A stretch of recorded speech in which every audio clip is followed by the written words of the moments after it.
Hello, my name is Morgan Arrett, and I am in the Teacher Credential Master's Program at California State University, Monterey Bay, and today I'm going to be talking about a local resource for Santa Cruz County schools. And the local resource I have chosen for my SPED 560 class is called the Chrysalis Center.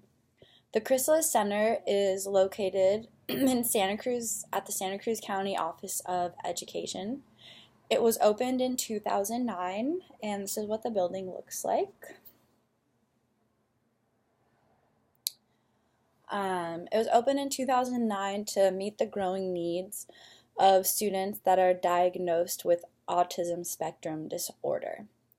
It is modeled and partnered with the Morgan Autism Center in San Jose, which is a nonprofit which is similar to the Chrysalis Center.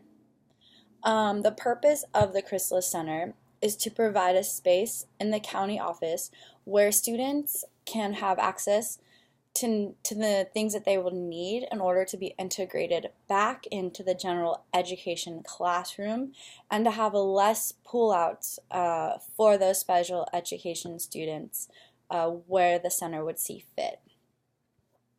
The Chrysalis Center tries to have a one-to-one staff to student ratio. There are all different kinds of staff members. There are speech pathologists. There's a head teacher in each classroom and usually at least 7 assistants for a 10-student classroom.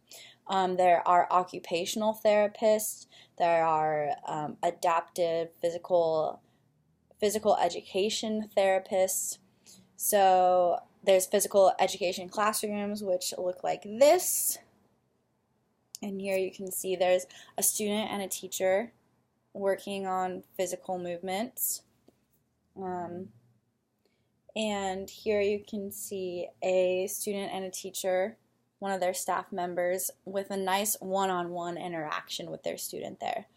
So every staff member is credentialed.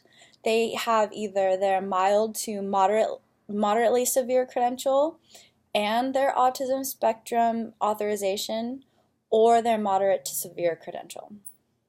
The program is run and overseen by a board-certified behavior analyst, Dr. Devin Wood. She is also a school psychologist, and this is Dr. Wood. It's Dr. Devin Wood.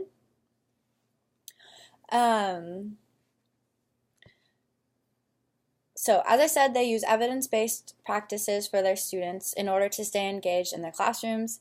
They have active on-site classrooms where they're in small groups or single groups with the aide, like the picture I showed you. They have an elementary school on campus, so they try to mainstream the students as much as possible. So the autism spectrum disorder students are able to be in those classrooms and interact with all students. They have 3 different classrooms. They have pre-kindergarten and kindergarten combination, a kindergarten through 3rd grade, and a 4th and 5th grade combo class. Within each of these classes, there are about 10 students, as I said. They practice inclusive actions. So with the elementary school that's next to them, Green Acres, they push students into those classrooms instead of try to pull them out. So they want them to be pushed into the general education classrooms as much as possible.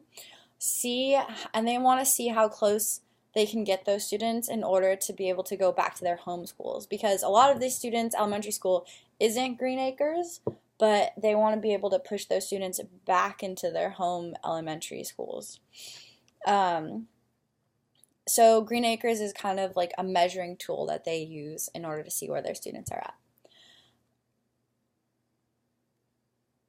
at.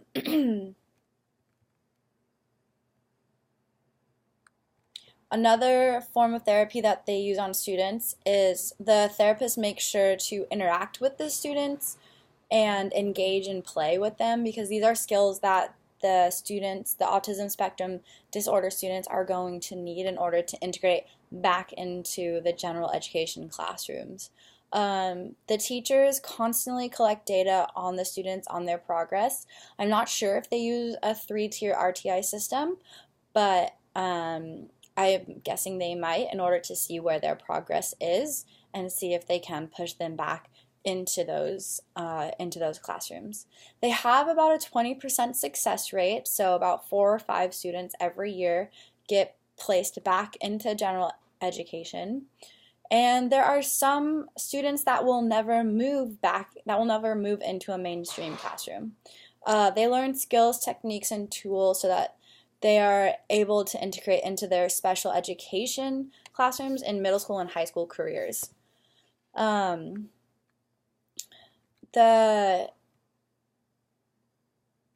Once students make it past 7th and 8th grade, and if they aren't pushed back into a mainstream classroom, they will usually be placed into an SH classroom, which stands for severely handicapped, and those classrooms will be tailored specifically to them. So I hope this video was helpful and you found it enjoyable, and have a great day.